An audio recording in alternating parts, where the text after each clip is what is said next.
కానీ మీరు నిర్మాతగా ఎందుకు ఫెయిల్ అయ్యారు? నేను బార్గెన్ చేయలేను. పాయింట్ 1, నా డబ్బులు అయితే నేను వేరే నిర్మాత గురించి మీతో ఎంతైనా ఫైట్ చేస్తా. ఎవరితో బార్గెన్ చేయలేదు? ఆర్టిస్టులతో, టెక్నీషియన్తో. ఎంత ఇస్తా అంటే ఇచ్చేసారా? మొత్తం మళ్ళీ ఎప్పుడు సినిమా తీస్తున్నారు మీరు? మళ్ళీ సినిమా ఎప్పుడు తీస్తున్నారు? పాట ఏమన్నా పాడాలా? ఇంకది మీ తరఫున ఫైట్ చేస్తా, నేను చేసుకోలేను. అండ్ రెండు, నన్ను నేను మార్కెట్ చేసుకోలేను. నాకు సెల్ఫ్ ప్రమోషన్ అంటే చాలా చెడ్డ చిరాక, అసలు మామూలు కాదు. నేను ఎంతమంది టీములు అడిగారు, మీ సోషల్ పేజెస్ హ్యాండిల్ చేస్తాము, నా సినిమాలు చేసినప్పుడు అవి చేయండి, దానికి ఎంతో కొంత డబ్బులు తీసుకోండి బడ్జెట్లో, నన్ను వదిలేసేయని అంటాను నేను. ఎందుకంటే నాకు అస్సలు ఇష్టం లేని ఏరియా అది. నేను ఫస్ట్ ఫ్రమ్ ద బిగినింగ్ నేను లోకి మెయింటైన్ చేయాలన్నది నా సొంత డెసిషన్. పాప ఎవరు ఇది, అండ్ ఇండస్ట్రీ తప్పుకోలేదు. This is what we call show biz. As long as you show off you can do business. అంటే ఇప్పుడు అందులో నేను తప్పు, అసలు నా ఆలోచనే తప్పు. ఇప్పుడు ఫుట్బాల్ ఆడుతూ టీంలో ఒకళ్ళు వచ్చి ఒక బాల్ కోసం ఇంతమంది కొట్టుకోవడం బాగాలేదు, నేను ఇచ్చేస్తా అని చెప్పి వెళ్ళిపోయినట్టుంది ఇది. అలా ఫుట్బాల్ ఆడేటప్పుడు ఇప్పుడు డైరెక్టర్గా ఏస్థెటిక్స్ మీద ఫైటింగ్ చేయమంటే నేను మణిరత్నం గారి కంటే బాగా తీశాను, రాజమౌళి కంటే బాగా తీసా, సుకుమార్ కంటే ఈ సీన్ నేను బాగా తీసా, ఆ కిక్కు. అంతేగాని వాళ్ళలాగా నేను ఆ కారు కొన్నా, ఇక్కడ బిల్డింగ్ కొన్నా, అక్కడ స్థలం, అది నాకేం పెద్ద నాకు తెలియని ఏరియా. సో ఎవరెవరికంటే బాగా తీశారు మీరు చెప్పండి. ఇప్పుడు నేను కొన్ని సీన్లు అనుకుంటా ఇది వీళ్ళకంటే బాగా తీశాను. ఎప్పుడు ఎస్పెషల్లీ నేను మనసు మాట విందని సినిమాలో ఒక సీక్వెన్స్ తీశాను, అది స్టాలిన్లో మురుగదాస్ తీశారు. ఈ సినిమా చూసే తీశారు, నన్ను అడిగారు, నన్ను నాగబాబు అడిగారు. ఎందుకంటే నేను చేసినప్పుడు ఆ సీన్లో నాగబాబు గారు యాక్ట్ చేశారు, ఆయనకి నచ్చింది, స్టాలిన్లో పెట్టారు. పెట్టినప్పుడు జెన్యూన్గా అడిగారు. కానీ ఆ స్టాలిన్ చూసిన తర్వాత కూడా నేను కాలర్ ఎగరేసుకున్నాను, నేను బాగా తీసాను. మీరే బాగా తీశారు? డెఫినెట్గా బాగా తీసాను. మరి మురుగదాస్ నేషనల్ లెవెల్లో యాక్సెప్టెడ్ డైరెక్టర్, అతనికి రాక కాదు, బట్ ఐడియా తాలూకు ఒరిజినాలిటీలో వచ్చే ఒక సోల్ ఉంటుంది కదా. మీరు తీయడం చాలా బాగుంది, ఆయనకు నచ్చడం ఇంకా బాగుంది, వాళ్ళు మిమ్మల్ని అడగడం అంతకంటే బాగుంది, దాన్ని మీరే బాగా తీశారనుకోవడం అన్నిటికంటే బాగుంది. సో బాగుంది. సో లవ్ స్టోరీస్ ఎరా నుంచి మీరు కొంచెం పక్కకెళ్ళారని అనుకోవచ్చా, లేకపోతే అన్ని love stories? Every story is love story actually చూస్తే. You show me one place where love doesn't exist in the universe. అలా వసుదైక ప్రేమ కాదు, ఇది స్పెసిఫిక్ ప్రేమ between any two. A two human beings పైన అది కామన్ ఫ్యాక్టర్. అందుకే ఆ ఒక్కటే ఇప్పటిదాకా స్టేల్ అవ్వని జానర్. మీకు మిగిలినవన్నీ వస్తాయి పోతాయి సీజనల్. ఇది ఒక్కటే మీకు ఎందుకు ఇవాళకి పేయబుల్. ఇప్పుడు కూడా నేను వెళ్ళి ఒక లవ్ స్టోరీ చెప్తానంటే రెడీగా నిర్మాతలు ఉంటారు. అలానే నేను వెళ్ళి చెప్పలే. నేను మనసంతా నువ్వే తర్వాత I resisted myself for next 5-6 films to make love story. ఎందుకంటే ఎలాగూ కంపారిజన్ వస్తుంది, వద్దు అని నేనే ఆపేశాను. That is why after so much of exercise నేను శ్రీరామ్ సినిమా కష్టపడి ఓకేనా దో అయినో ఇది అంత మనసంతా మీద హిట్ అవ్వదు, యాక్సెప్టబుల్ కాదని తెలిసి నేను ఆ ప్రొడ్యూసర్కి నాకు ఒక ఎమోషనల్ బాండింగ్ ఉండింది. నేను అసిస్టెంట్ డైరెక్టర్గా ప్రేమంటే దగ్గర సినిమా చేసిన కంపెనీ బూరుపల్లి శివరామకృష్ణ గారు, ఆయన చుట్టూరు శ్రీనని ఆయన ఇప్పుడు పెద్ద ప్రొడ్యూసరు, సిటీ రవి చేశాడు. ఆయన అక్కడ ఎగ్జిక్యూటివ్ ప్రొడ్యూసర్గా ఉన్న కంపెనీ. ఆయన నా చాలా ఫ్రెండ్లీగా మేము అందరం కలిసి పెరిగిన వాళ్ళం. ఆ ఫ్రెండ్షిప్ కొద్దీ నేను అండ్ ఇంకొక రీజన్ నాకు ఆ సినిమా చేయడానికి ఉదయ్ కిరణ్. తర్వాత ఎంఎస్ రాజు గారు పిలిచి అడగటం, రెండో సినిమా నువ్వు అదే చెయ్యి ఉదయ్ కిరణ్కి అని. మళ్ళీ నాకు అప్పుడు చిరంజీవి గారితో డిస్కషన్ జరుగుతూ ఉన్నాయి సినిమాలు. ఆ టైంలో ఇక్కడ గ్యాప్ రావటం, అక్కడ డేట్లు రెడీగా ఉండటం, అక్కడ డైరెక్టర్ లేకపోవటం, అందరూ కావాల్సిన వాళ్ళు. అయినా నేను ఆలోచించిన దాంట్లో ఇంకొక రీజన్ ఏంటంటే మనసంతా నువ్వే నుంచి బయటకు వచ్చి ఒక యాక్షన్ సినిమా చేయకపోతే, నా తాలూకు వెర్సటాలిటీ తెలియకపోతే ఇంకొకే జోనర్లో సినిమాలు తీస్తే నేను ఫెయిల్ అయిపోతాను. అవును, నాకు అది ఆ ముద్ర ఇష్టం లేకుండే. నేను except Dracula films, blood shed తప్ప అన్ని సినిమాలు తీయాలని, అంటే బ్రెయిన్తో తీసే సినిమాలన్నీ తీయాలి. మరీ కొరికేసుకొని నాకు అక్షుద్రం అండ్ దాన్ని ఏమంటారు బ్లాక్ మ్యాజిక్ ఇలా అంటే హారర్ జోనర్ తప్ప మిగిలిన అన్ని జోనర్లు ట్రై చేయాలి యాజ్ ఎ డైరెక్టర్ అని. ఎందుకంటే నాకు అసలు నేను ఆలోచించడానికి కూడా భయం. నాకు నిద్రలో లేదు. బేసిక్గా దయ్యాలంటే భయం. దయ్యాలంటే భయం అయితే అసలు చాలా దయ్యాలు లైఫ్లో ఫేస్, అది ఆ భయం లేదు. కానీ ఏముంది, ఆంజనేయ స్వామి స్తోత్రం చదువుకోగలం, చిన్నప్పటి నుంచి అదే నేర్పారుగా. కానీ అది ఫిల్మ్గా నాకు ఎందుకునో డబ్బులు ఇచ్చి భయాన్ని కొనుక్కోవటం ఏంటి, ఎంటర్టైన్మెంట్ కదండి. ఇప్పుడు చాలా మంది జాయింట్ వీల్ ఎక్కుతారు, ఏంటి పైనుంచి కింద పడడం, రోలర్ కోస్టర్, వాడు డబ్బులు ఇచ్చి దాన్ని కూర్చుని బెల్ట్ పెట్టుకుని భయపడుతూ అరుస్తూ అవసరమా అనిపిస్తుంది కదా. అవును. సో అలాగే సినిమాల్లో హారర్ అలా చూస్తే మీరు హాయిగా చక్కగా సుబ్బారావు గారు లాగో వెంకట్రావు గారు లాగో బ్యాంకులో ఉద్యోగం చేసుకోవచ్చు కదా. సినిమా ఇండస్ట్రీకి ఎందుకు వచ్చారు? అది కూడా థ్రిల్లే కదా. అది థ్రిల్. ఇది అప్స్ అండ్ డౌన్స్ ఉంటాయి కదా. అప్స్ అండ్ డౌన్స్ ఉంటాయని తెలిసి వచ్చాను నేను మోర్ సక్సెస్ని ఆస్పైర్ చేసి రాలేదు సినిమాల్లోకి. కానీ అదే అంటే everything has a certain emotional gratification at the end. కానీ నాకెందుకో మరీ అలా మెడ కొరికేస్తే బ్లడ్ వచ్చేసి అవి నేను అసలు ఊహించుకోలేను. అంటే థియేటర్లో కూడా చూడను. కొరకుండా ఉండే దెయ్యాలు కూడా ఉంటాయి. ఫర్ ఎగ్జాంపుల్ ఫన్ ఇప్పుడు దెయ్యం ఒక ప్రేమ కథ ఎలా ఉంది టైటిల్? అది సూపర్. అవైతే హై, ఎందుకంటే డెఫినెట్గా అందులో సప్తగిరి లాంటి ఉంటాడు నాలాంటి ఆడియన్స్ కోసం. ఓ ధనరాజు నల్లవేణు వీళ్ళు ఉంటారు. సో ఇలా అలా దయ్యాల సినిమాల్లో కామెడీ జానర్ మన తెలుగు వాళ్ళు మొదలెట్టిన దగ్గర నుంచి నేను ధైర్యంగా థియేటర్లో చూస్తున్నాను. అంత క్రితం చూసేవాడిని కాదు.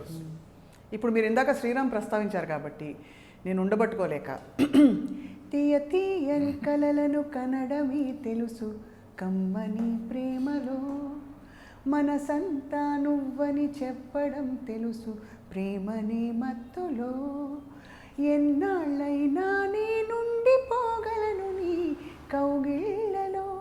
అంతేనా? పర్ఫెక్ట్. బాబా మీరు బాంబే జయశ్రీ గారు పాడించినందుకు మీకు నమస్కారం. నా ఫేవరెట్ గాయని ఆవిడ యాక్చువల్లీ నాకు తెలీదు. ఆ క్రెడిట్ ఆర్పిదే. ఆయన ఫస్ట్ నుంచి ఈ పాట ఓకే చేసిన దగ్గర నుంచి ఆవిడని రీచ్ అయ్యి పాడించాలని అనుకున్నాడు. నాకు జెన్యున్గా తెలీదు. ఆవిడ అప్పటికి నేను అంత క్రితం ఆవిడ పాడినవి కూడా వినలేదు. కానీ నేను చాలా ప్రౌడ్గా ఆనందపడిన సంఘటన ఏంటంటే ఆవిడకి పద్మ పురస్కారం వచ్చినప్పుడు ఆవిడ హిందూలోనూ ఏదో ఒక నేషనల్ మ్యాగజైన్లో ఒక ఇంటర్వ్యూలో ఆవిడ పాడిన 2 సినిమా పాటల్లో ఈ సినిమా పాట గురించి కూడా మెన్షన్ చేసి ఆవిడ చెప్పారు. అసలు అంటే అక్కడ అవసరం లేదు ఆవిడ కెరీర్కి, కర్ణాటిక్ మ్యూజిక్లో ఆవిడ కెరీర్కి సినిమా ప్రస్తావన కూడా అవసరం లేదు యాక్చువల్లీ. చెప్పడం అనేది గ్రేట్. అది నేను చాలా ఆనందపడ్డాను. తర్వాత ఆవిడ ఫోన్ నెంబర్ కనుక్కుని ఆవిడకి థ్యాంక్స్ చెప్పాను. కానీ మీ పాటలన్నీ కూడా మెమొరబుల్ సాంగ్స్ కదండి. అంటే నాకు గుర్తొచ్చే పాటలే నేను ట్యూన్ ఓకే చేస్తా. నాకు విన్నాక గుర్తు రాకపోతే నేను ఇస్తాను లేను. నెక్స్ట్ డే మార్నింగో సరదాగా స్నానం చేసేటప్పుడు, పుస్తకాలు చదువుకునేటప్పుడు, భోజనం చేసేటప్పుడు ఆ హమ్ రావాలి నోట్లోంచి. సో బేసిక్గా మీరు సంగీతరావు గారు అయితే? సంగీతరావు ఏం కాదు, కానీ ఆ సంగీతరావు అంటే సంగీతం వచ్చి ఉండాలిగా. కుటుంబరావు అంటే కుటుంబాన్ని చూసుకోవాలిగా. అది కాదా? సంగీతరావు గారు కుటుంబం కాదు, కుటుంబరావు గారు సినిమారావు. అది కూడా రావంటే మీరు అంటేనే తమ్నేలు వేసేస్తారు. సినిమాలు రావన్న వియనాది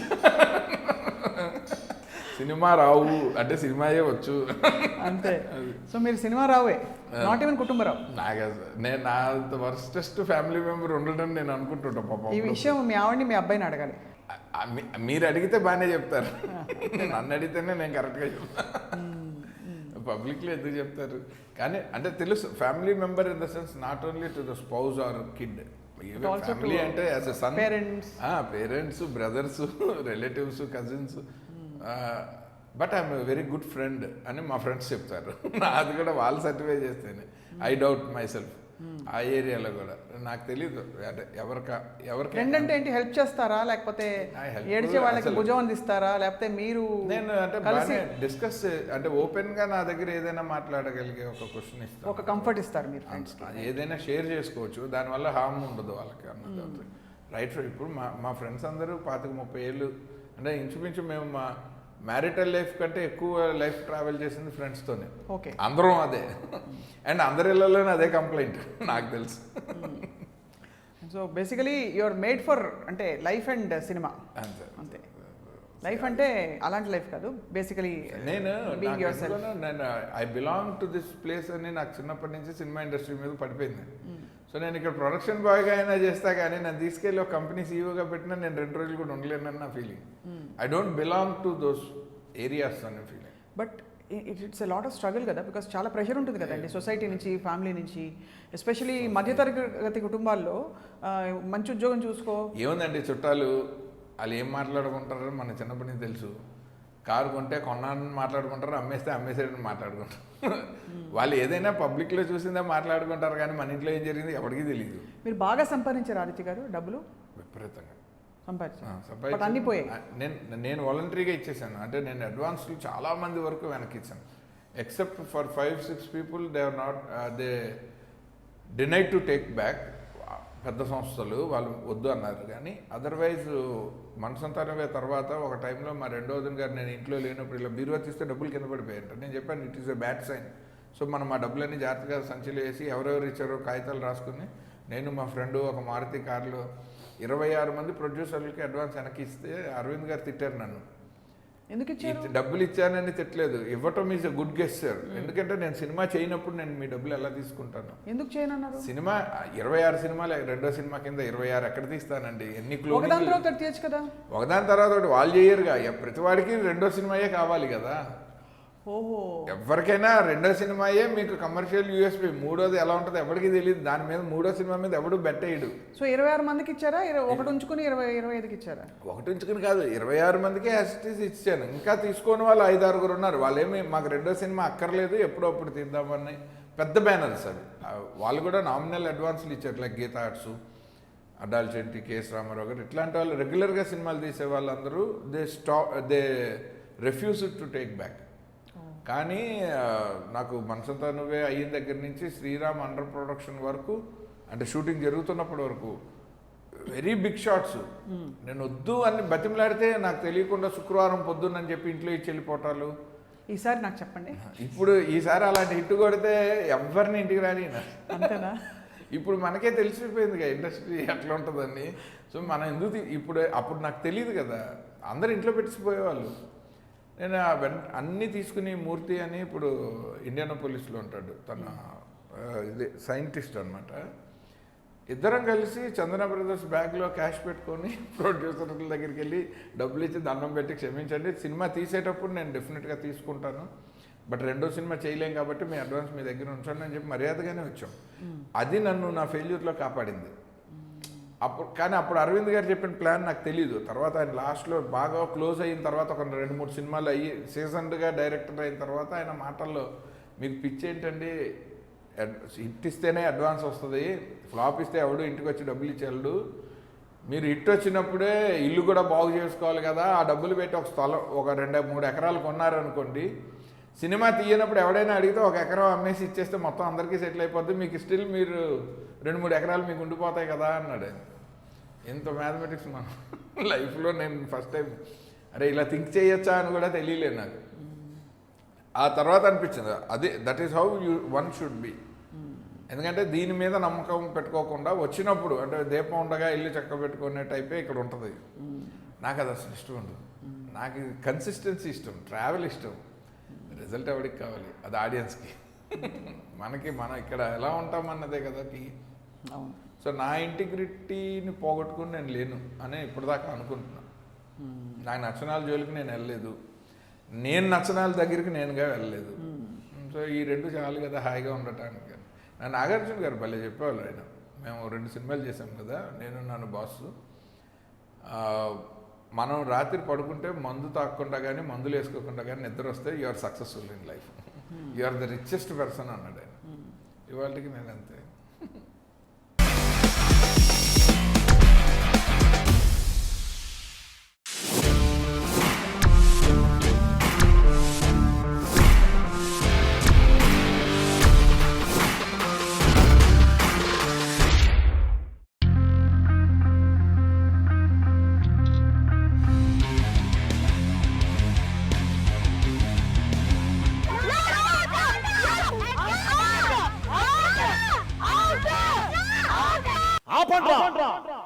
అంతకు మించి ఒక్క మాట మాట్లాడితే ఇంతకీ ఈసారి వరల్డ్ కప్ ఎవరు గెలుస్తారు తెలుసా? ఏ టీం గెలుస్తుందా? ఇంతకీ ఈసారి వరల్డ్ కప్ లో ఎన్ని మ్యాచ్లు ఆడతారు తెలుసా నీకు? హలో, ఇంతకీ వరల్డ్ కప్ ఏ కంట్రీలో జరుగుతుంది నీకు తెలుసా? అయినా వరల్డ్ కప్ ఏ కంట్రీలో అబ్బా? ఇంతకీ ఈసారి వరల్డ్ కప్ లో ఎన్ని టీమ్స్ ఆడుతున్నాయి తెలుసా? అసలుకి నీకు డిఆర్ఎస్ ఫుల్ ఫామ్ ఏంటో తెలుసా? డిఆర్ఎస్ వరల్డ్ కప్ లో పాకిస్తాన్ పైన ఇండియా ఎన్నిసార్లు గెలిచిందో తెలుసా? తమ్ముడు, అక్క ఈసారి సెమీఫైనల్స్ లో ఇంకా ఫైనల్స్ లో కొత్త రోల్ తీసుకొస్తున్నారు నీకు తెలుసా?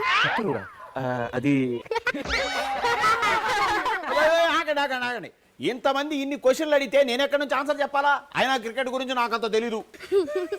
అయినా ఇన్ని జెన్యూన్ క్రికెట్ డౌట్స్ ని క్లారిఫై చేయాలంటే క్రికెట్ ఎక్స్పర్ట్ కావాలి, క్రికెట్ మహాజ్ఞాని గురువు కావాలి.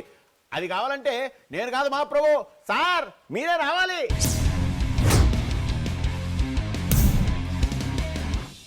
హలో బ్రదర్, ఇది వరల్డ్ కప్ తగ్గేలే.